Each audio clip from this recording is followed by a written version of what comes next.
Greetings, boys and ghouls. Today, I'm going to be doing something a little different to try and get back into the swing of things. I'm sorry it took so long after I had surgery to get back into this. My voice was tanked from the tubes and I was sore and had a lot of stuff to deal with for a while, but I'm mostly okay now, so hopefully I shouldn't have any more delays.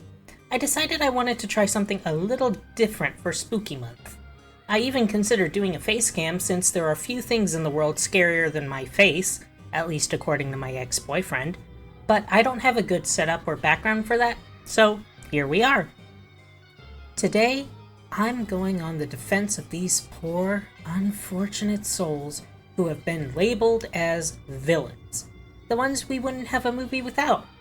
Sure, they may seem like blandly power-hungry, vicious monsters who occasionally start a world-ending storm here and there, but are they really all that bad?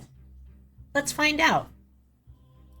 Today on the stand we have a classic, a fashion icon, the one wearing the boots with the fur, Cruella DeVille.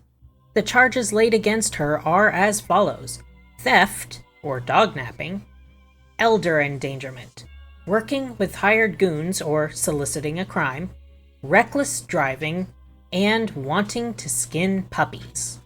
Let's get started. We'll go in order of least to most serious accusations. First off, reckless driving. Okay, this one, yeah. She was definitely driving rather out of control here and wrecked her own car. Such a shame, that was a fine piece of automotive craftsmanship. And she could have caused an accident that could have caused a lot more damage. So this one there really isn't a lot to say about. This one's definitely a guilty. Elder endangerment. One could argue that by sending Horace and Jasper to take the puppies, she put Nanny in danger, since it's clear that Horace and Jasper will use physical means to get what they want. They're career criminals. One doesn't become that without getting blood on their hands. However, they do try to trick her at first, and do try to lock her in a room and hold her there long enough to get what they came for and run, when just bashing her over the head to knock her out, or worse, would have been so much easier for them. Almost like they had orders to not hurt anyone if at all possible. I'd argue that the violence they showed was of their own inclination, and not any indication of what Cruella asked them to do. She wanted them to get the puppies. That was it. If they could have bartered, tricked the Dearleys into selling them the pups, anything like that, I'm sure she'd have happily ponied up the cash to take them like she tried to do before. So the elder endangerment charges rightfully belong to Horace and Jasper, not Cruella. Working with hired goons or soliciting a crime. Is it a crime to hire someone else to work for you? Is it a crime to hire someone who is younger, fitter, and more capable to do a job that you may not be able to accomplish yourself? I've had to hire a plumber to come out and fix my pipes when there was a huge leak, and if that's a crime, throw me in prison now. Hey, I was just making a point. Put the cuffs away. Anyway, hiring someone else to do what you can't isn't a crime. We don't have any footage of what she told them to do. Maybe she told them to go buy the puppies, and Horace and Jasper decided to do it their way instead. Maybe she asked them to sneak in after everyone was asleep or something. We don't know what her orders were, and hiring someone to do something that you can't is not a crime. Theft or dognapping. Dogs are legally recognized as property. All the puppies, except Pongo and Perditas, were bought and paid for. Nothing illegal there at all. As for the 15 puppies, she did offer to buy them, which would have been a huge help for Anita and Roger. They already have 2 Dalmatians, who are a pretty expensive breed to own, and as Cruella says, they can barely afford to feed themselves. Wait, how do they have a maid if they're that poor? And what do they even do for a living? We know that Roger is a failed songwriter, but what does Anita do? Is she just a housewife? She seems to be at least middle class when Roger and Anita first met, and she apparently went to the same school as Cruella, which is odd seeing that Cruella seems to be much older than her, And I'd think that Cruella, coming from old money, would have gone to an exclusive private school, possibly even a boarding school. If Anita went to those same schools, she would have to come from a fairly high-class background. So, is that how they're able to afford having a maid?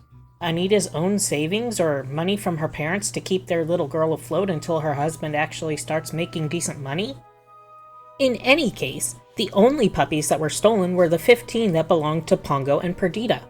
For Anita and Roger to keep all the puppies, that's theft. Those puppies are bought and paid for, and Cruella has the receipts. Not to mention, 101 dogs? Do you have any idea the kind of upkeep and care and expense that many dogs would incur? I don't care if Roger had one half-decent song. A song that could easily get him sued for slander, by the way, because he basically tore Cruella's name apart and called her every name you could get away with on the radio back then. That's not enough to take care of that many dogs. Most animal shelters, with a staff of at least around a dozen, have half that many dogs at a time to take care of, and they're still in need of constant donations and drumming up funds any which way they can, because caring for dogs is expensive, even if you take the cheapest possible route. How are they going to feed them all? Getting them all their shots? We know they didn't bother to spay or neuter any of them, at least going by the live-action movies where their puppies and their puppies' were. In the second movie, they apparently at least sold or gave away one dog to Chloe Simon, who has only 2 dogs, Dipstick and Dottie, unless the dogs were rightfully seized by animal control and they were adopted out, but that seems unlikely, as Dipstick clearly wasn't fixed, and most shelters will try to have animals fixed before adopting them out. Wait, Dipstick I know is one of the original puppies, so Dottie? Apparently she was just in the 102 Dalmatians video game, and the live-action 102 Dalmatians, but I could swear that one of the original puppies from the animated movie was also named Dottie. Which would mean that Dottie and Dipstick are siblings. Which might explain why Oddball has such a weird quirk of genetics. In any case, I doubt they're tracking which dog breeds with which. So not only are they producing an insane amount of dogs, but inbred ones as well. Ones that they seem to be letting run loose, unvaccinated, unfixed, with no training or control of any kind, out in the farmland. I bet their neighbors don't appreciate all these dogs running around and growing after their livestock. The only dogs Cruella could be accused of stealing would be the 15 pups. And Anita and Roger not only stole all the other 99, more than canceling that out, but they actually got to keep those pups scot-free. Cruella should have kept the receipts. I know microchipping wasn't a thing back then, but surely there were descriptions. Surely the Dearly's neighbors noticed that they suddenly had way more dogs and wondered where they came from. Did no one report the smell to animal control or sanitation? I highly doubt they had the time to housebreak that many puppies. Plus, it was Horace and Jasper who committed the theft, not Cruella. She tried to buy them, and it could be argued that her intention was to have Horace and Jasper buy them in her place, and they went with their own plan. A little deceptive to have someone else buy them in your stead, sure, but people use proxies for buying things all the time, especially before online purchasing became a thing, especially when it's related to a business. It's quite common for the boss to send someone else to broker the deals or to pick up an order so they can attend to other things. Wanting to skin the puppies. This might make people upset, but I have no issues with the fur or leather industries when it is handled ethically. I would much rather someone be carrying a purse made with real leather that came from a cow that was slaughtered for meat anyway, putting more of that animal to use, than someone with a fake leather purse that's going to fall apart in a year and add more microplastics to the environment. Leather and fur are sturdy and last ages, and they're obviously biodegradable. The clothes of ancient people that we dig up sometimes that gives us insight into our lives, leather, wool, silk, or other natural fibers, but most often leather. Leather, when cared for properly, can last forever, and I've known several people who have boots or jackets that have been passed down for generations. As long as the animals are treated well while they're alive, and their end is as quick and painless as possible, I do not and never will have an issue with the meat, leather, or fur industries. I eat meat. I use leather products and have done some leatherworking. I have dogs who are obviously carnivores. I grew up rural and have taken part in the raising and culling of livestock and wild game. I know that the industrial giants of the times can be absolute horror houses who do not treat the animals ethically, but I'm not going to disparage the industry or products as a whole, especially when the alternatives are often incredibly destructive and unethical as well. I could give a whole essay on the cruelties that meat and leather alternative industries are guilty of, but that's for a different time. As long as people or animals eat meat, which they always will, you will never successfully make all people give up meat, and animals obviously can't. There will be hide and fur as a byproduct of that industry. So many good hides have been left to rot because people were turning away from leather products in favor of plastic, and it's not just wasteful, it's environmentally destructive. In any case, legally speaking, an animal is property and the owners can do what they want with it within reason. The original plan was for the dogs to be raised to adulthood before they'd be culled, so they'd have more fur to make coats with. We don't know what kind of environment they would have been raised in. They were hiding out at the old DeVille place, a manor clearly abandoned for a long time, but that was just to lie low after the 15 pups were taken and it made the papers. Slow news day, huh? Horace and Jasper were clearly not good caretakers for any living thing, but I'd wager that Cruella had plans to have someone more qualified looking after the dogs eventually in a different location. After all, if you want a dog's coat to be healthy, shiny, soft, and supple, the way she would obviously want them to be, they'd need to be well cared for, fed good food, given proper grooming, and taken care of. So the dogs would likely be raised to be healthy until they reached full size, at which point they'd be culled. Cruella herself apparently didn't care how Horace and Jasper did it, as long as the coats weren't damaged, but that was largely because they were in such a rush. If they had the time to wait for them to grow up, they'd probably make arrangements for them to be culled in a way that wouldn't damage the coats. A method that wouldn't damage their fur would likely be fairly painless. One of the most common ways for meat animals like cattle and pigs to be dispatched is with what is called a penetrating captive bolt gun. If you ever saw No Country for Old Men, remember that thing with the compressed air tank the killer used that was just instant and left no mark but a little hole on the forehead? Something like that would likely be employed, or chloroform, or something else that would leave little to no marks. Something quick and painless. I know that a lot of people would object to this being done to dogs, but at the end of the day, an animal is an animal.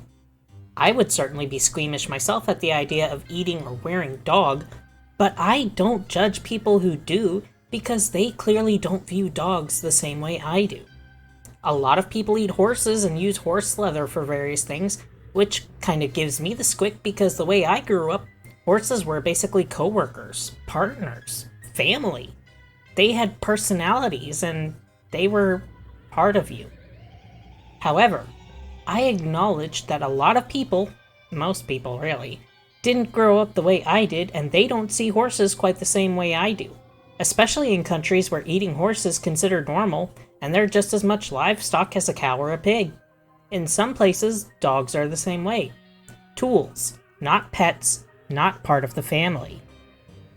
Legally speaking, Cruella raising and culling dogs for fur isn't a crime.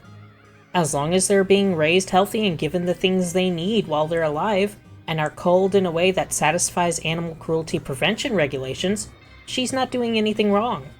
People can have their moral objections to it, but people have moral objections to me enjoying the occasional burger, wearing boots made from actual leather, and driving to work instead of spending several hours on multiple buses to try and make it to work on time, and most likely ending up late anyway. No matter what you do, someone is going to object to it in one way or another. According to the letter of the law, Cruella would be doing nothing wrong by raising and culling animals for fur coats for her business, unless those animals were an endangered species, which dogs certainly are not. Overall, Cruella would not have spent time in prison except perhaps on reckless driving charges, despite what the second movie implied by her probation. It's not like the dogs could have testified against her, and she was clearly not in possession of the stolen goods at the end of the movie, so how exactly did that get traced back to her? Sure, Horace and Jasper might have said something to cover their own tails, but they're career criminals and look like the types someone high class would never associate with. Cruella could easily argue that she had no idea who they were or what they wanted. She could probably afford the best lawyer in England to make a case for her. It also makes no sense that she wasn't allowed to buy furs as a term of her probation. In animal cruelty cases, which, again, can't be applied to her, there's no proof. She was investigated by Scotland Yard and they found nothing, and dogs can't exactly testify. In an animal cruelty case, if convicted, the criminals may be forbidden from owning pets again, but they wouldn't be forbidden from buying animal products like meat or fur. Forbidding her from buying a new coat makes very little sense. It's not like she can keep the coat in a cage and later kill it to make more fur coats or mistreat it or anything. It's a coat. Just look at this poor woman here on the stand today. Is it a crime to want to be fashionable? To want to look good and share that with the world? Is it a crime to want to bring something new and exciting to the fashion world that is so overwhelmed with boring sameness? Is it a crime to want to skin a bunch of puppies to make a coat? Shh, shh. Dogs can't testify. I ask you of the jury, everyone in the courtroom who would cast judgment upon this poor, unfortunate soul, what crime has she truly committed, besides nearly vehicular homicide? Can you really say that someone who has done nothing but want to look good is truly a criminal? Especially when compared to the utter irresponsibility of the Dearleys, who have over 100 unfixed, unvaccinated, untrained dogs running loose in London's streets, and now wreaking havoc on our pristine farmlands, who are in possession of stolen goods, as all the pups who were bought and paid for legally by Miss DeVille were taken and kept by Anita and Roger, with them never even seeking out where they'd all come from and just deciding to keep them all without even putting an ad in the paper asking if anyone's puppy had gone missing. What if one of those puppies belonged to a lonely child who was missing their little friend, who instead of being loved as an individual, was now just absorbed into a mass of spots, faceless and nameless, just another barking body in the pile? To the extent that they didn't even notice when one of them went missing until they saw him in the paper. Any number of those pups could have just vanished and they wouldn't have noticed unless they were explicitly told. How many have been picked up by hawks or taken by coyotes or... Wait, England. Does England have coyotes? Well, how many have been taken by really irritable badgers? Now, I may be a simple country villain lawyer, but if the fate of the pups is between being raised responsibly and in good health, with each receiving individual attention and appropriate veterinary care as would be necessary to guarantee the lush, healthy fur required, until adulthood when they'd pass instantly and peacefully, or to live where they would be starving, sick, injured, or missing, and no one would even notice, I think we can all agree on what the far less cruel fate here is. As such, in the case of Cruella versus a bunch of dogs who are incapable of giving testimony on the grounds of being dogs, and two people who clearly have no idea what animal welfare entails, I find Cruella DeVille not guilty, and highly recommend she pursue litigation against Roger Dearly for slander and take every cent he's made from destroying her name, and insist that animal control and sanitation take a visit to the Dalmatian plantation. I recommend they equip biohazard gear when they do. I hereby declare this case in the Court of Villains closed.